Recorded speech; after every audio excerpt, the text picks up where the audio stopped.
The boardroom was shining. Glass table. Golden clock on the wall. City lights behind the big windows.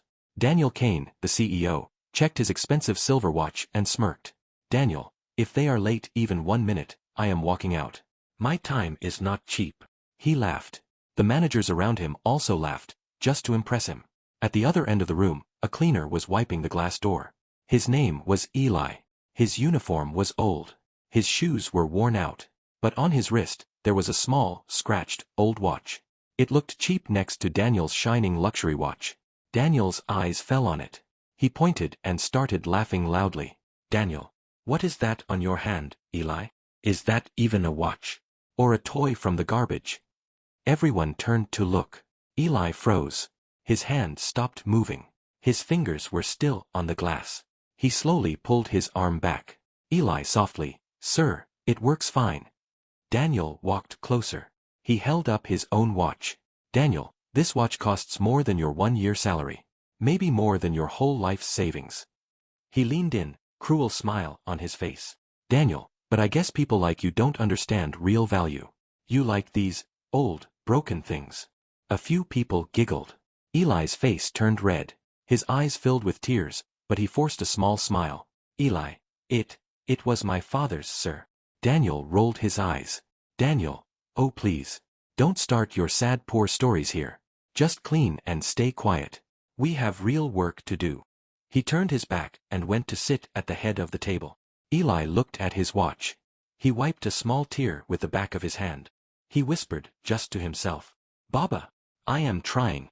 What Daniel didn't know was this. In less than 1 hour, that same cheap watch would decide his future. The boardroom emptied for a few minutes. The big meeting had not started yet. The important guest, Mr. Carter, was on his way. Outside, in the hallway, Eli stood near a cleaning cart. He looked down at his watch again. The glass was scratched. The strap was faded. But he touched it like it was gold. Voice over. This watch was not just a thing on his hand. It was the last gift from his father. Years ago, Eli's father worked as a guard in a small factory. He saved money for months to buy this watch. On Eli's 18th birthday, he put it on his son's wrist. His father, smiling. You may not have much, Eli. But always be on time.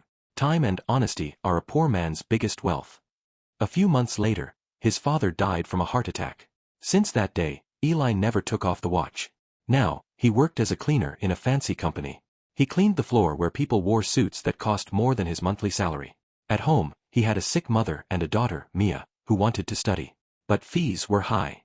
Bills were high. Life was heavy. Yet, every morning he smiled. He came early. He worked late. He did his job with full heart. Today was special. He had heard that Mr. Carter, the main investor, was coming. If this deal went well, the company would grow.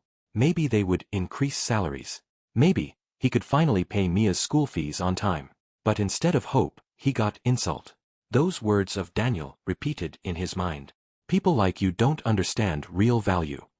Eli felt small. His hands shook as he picked up the mop.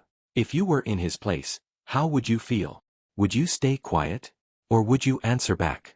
Eli stayed quiet. He went back into the boardroom to finish cleaning before everyone returned. As he wiped the table gently, he did not see that someone was standing at the door, watching him. A tall man in a dark suit. White hair.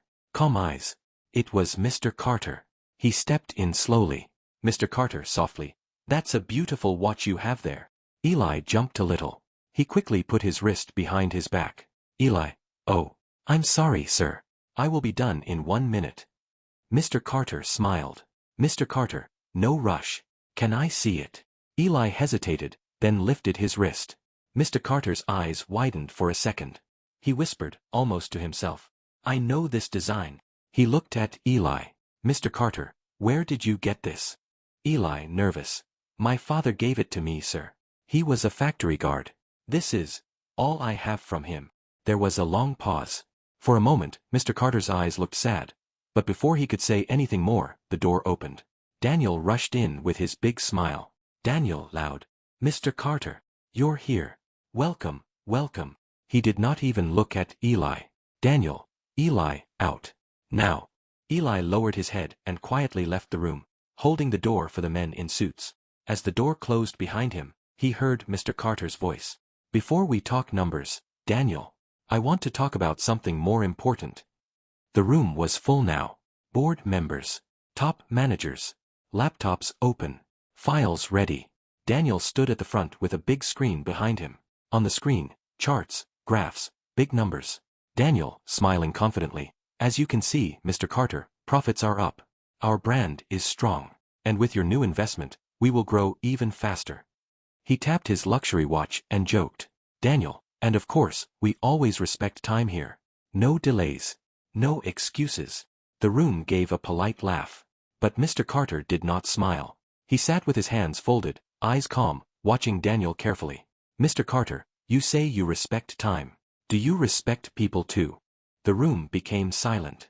Daniel blinked. Daniel, with a small laugh. Of course. Our team is our family. Mr. Carter, is your cleaner part of that family? Daniel's smile froze for a second. He glanced at the managers. Some looked down. Daniel, Eli?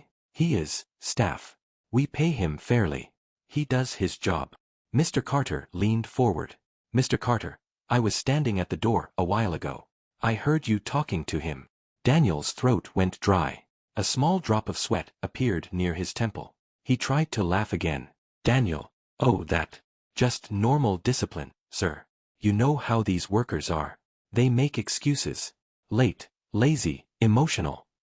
Mr. Carter raised his hand. Stopped him. Mr. Carter, enough. The word hit the room like a slap. Everyone looked at him. Mr. Carter, I want Eli to come inside. Daniel's eyes widened. Daniel, sir, he is just a cleaner. There is no need. Mr. Carter, firmly, call him in. The silence was heavy. Daniel swallowed and signaled to his assistant, Mia. Mia stepped out and returned a moment later with Eli. Eli walked in slowly, eyes on the floor. He felt small in front of all the suits and shining shoes. Mr. Carter, gently. Eli, come stand here. He pointed to a spot near the table. Eli obeyed. His hands were shaking. Mr. Carter looked around the room. Mr. Carter, everyone here is responsible for this company. So everyone here will listen. He turned to Eli. Mr. Carter, softly, tell me about your watch. Tell us all. Eli's heart raced. His voice came out low. Eli, sir, it was my father's. He worked as a guard. He bought it after saving for many months. He said, time and honesty are a poor man's biggest wealth. His voice broke. He wiped his eyes quickly. Eli, he died soon after. I wear it every day. It reminds me to work hard, to be on time, to be honest, even if I am just cleaning floors. The room was silent. No one moved. Some managers looked away, ashamed. Mr. Carter nodded slowly. Then he turned to Daniel. Mr. Carter, and what did you say to him about this watch? Daniel felt every eye on him. He tried to smile, but his lips shook. Daniel, sir, it was a joke. I was only. Mr. Carter, sharply, repeat your words. Daniel's face went pale. His voice was almost a whisper.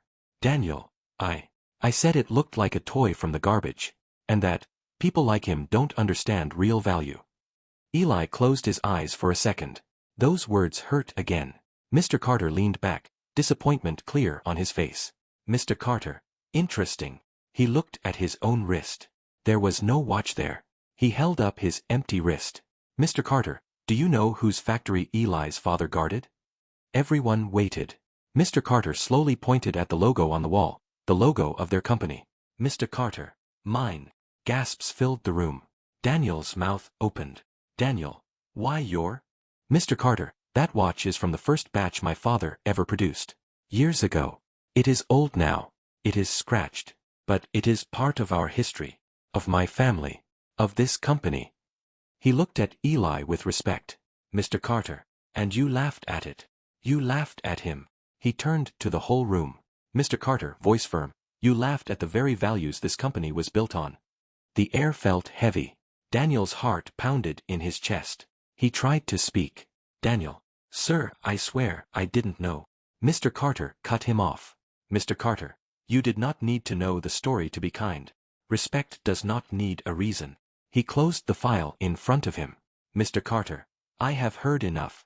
My decision is ready. Daniel's legs felt weak. This meeting was supposed to make him look powerful. Now, everything was slipping from his hands. Mr. Carter stood up slowly. Everyone else stayed seated. All eyes followed him. He walked to the logo on the wall. He touched it gently. Mr. Carter, when this company started, we had nothing. No glass walls. No luxury watches. Just hard work. Respect. And people like Eli's father standing guard at our doors. He turned towards Daniel. Mr. Carter, a CEO who cannot respect the lowest worker does not deserve the highest chair. Silence. Daniel stammered. Daniel, sir, please. You can't judge my whole work by one small moment. I brought profits. I grew the numbers. Mr. Carter looked at him with cold eyes. Mr. Carter, you grew the numbers. But you shrank the hearts. He faced the board. Mr. Carter, today, I was going to sign a new investment. I was ready to give Daniel more power. But after what I saw and heard, he shook his head. Mr. Carter, I will not trust my company's future to someone who humiliates the people who keep this place running. Daniel stepped forward, desperate. His voice cracked. Daniel, please, sir. Give me one more chance. I didn't mean. Mr. Carter raised his hand again. Mr. Carter, sit down, Mr. Kane. Daniel slowly sank into his chair. For the first time, he looked small. Mr. Carter turned back to Eli. Mr. Carter, Eli, how long have you worked here? Eli, nervous. 10 years, sir. Mr. Carter, in 10 years, were you ever late for work? Eli thought. Eli, once, sir. My mother was sick. I took her to the clinic. I still came, but 2 hours late. I stayed extra to finish my work. Mr. Carter smiled sadly. Mr. Carter, that is real respect for time. He looked at the whole room. Mr. Carter, from today, I am canceling the new investment under Daniel's control. The board will choose a new CEO who knows how to respect every person here, not just the ones wearing suits. The managers looked at each other, shocked. Daniel stood up again, panic in his eyes. Daniel, you can't do this. I built this place. Mr. Carter's voice turned hard. Mr. Carter, no. People like Eli's father built this place. Cleaners, guards, workers. You just sat in the chair. Security came to the door. Not for Eli. For Daniel. Mr. Carter, you are suspended from your position, effective immediately. The board will handle the rest. Daniel's face went white. The same man who laughed at a poor cleaner's watch was now being walked out in front of everyone. His expensive watch shined on his wrist. But it could not save him. As he passed Eli, their eyes met. Daniel looked away first. Shame burned on his face. Eli stood there, still, his old watch on his wrist, his eyes full of tears. But this time, they were different. Not just pain. Also relief. Also dignity. Mr. Carter turned to Eli again. Mr. Carter, gently, do you have children? Eli nodded. Eli, yes, sir. A daughter. Mia. She wants to study. But it's hard. Mr. Carter smiled kindly. Mr. Carter, from today, your salary will be increased. And the company will pay for your daughter's education. It's not charity. It's a thank you. For your years of honest work. For honoring time when others only talk about it. Eli covered his mouth with his hand. Tears rolled down his cheeks. Eli shaking. Thank you, sir. I don't know what to say. Mr. Carter, just keep that watch. And keep its promise. He turned to the managers. Mr. Carter, and all of you, remember this day. A poor man's old watch showed us who truly understands value.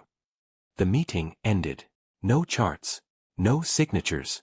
But a powerful lesson was written in everyone's mind. Voice over to the viewer. Have you ever seen someone laugh at a poor person's things? A bag. A phone. A watch. Maybe next time, you will remember Eli. Eli walked out of the boardroom. He touched his watch. It was still scratched. Still old. But now, everyone knew its worth. And they knew his worth too. Ending message. Never laugh at someone's small things. You don't know the big story behind them, or how, one day, those same small things might decide your future.